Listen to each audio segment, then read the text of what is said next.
السلام عليكم ورحمة الله وبركاته. اليوم عندنا ماكينة جديدة من شركة ماريو لمعدات المطابخ، وهي عبارة عن متعددة الاستخدامات، مطحنة سبايسز مالتي فانكشن جريندر. سبايسز، مكسرات، حبوب البن، حتى الرز. مطحنة شاملة. المطحنة بتنعم لحد درجة الباودر. فنحن اليوم عندنا الرز، عندنا بن، عندنا مكسرات. راح نجرب نطحنهن على الماكينة. طبعا انا اوريدي حطيت مسبقا الثلاث انواع، والثلاث انواع حطيتهن مو مطحونات، غير مطحونات. حطيت كميات غير مطحونة، كميات غير مطحونة. راح نجرب نطحنها ونشوف قوة الماكينة، كيف الماكينة راح تكون استخدامها. طبعا هنا في الشد.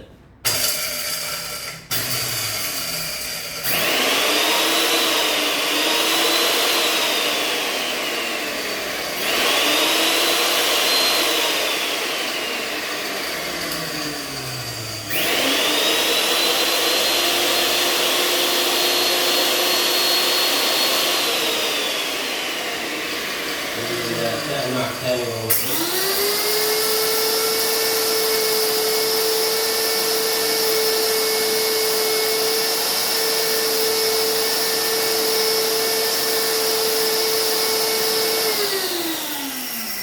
النوع الثاني وهو البن.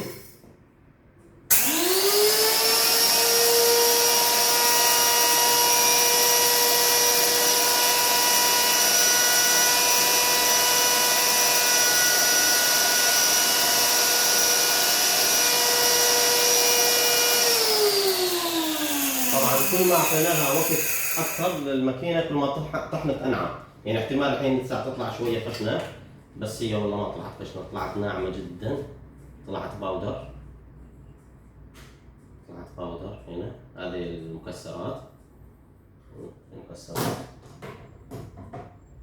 عندك الرز. واو،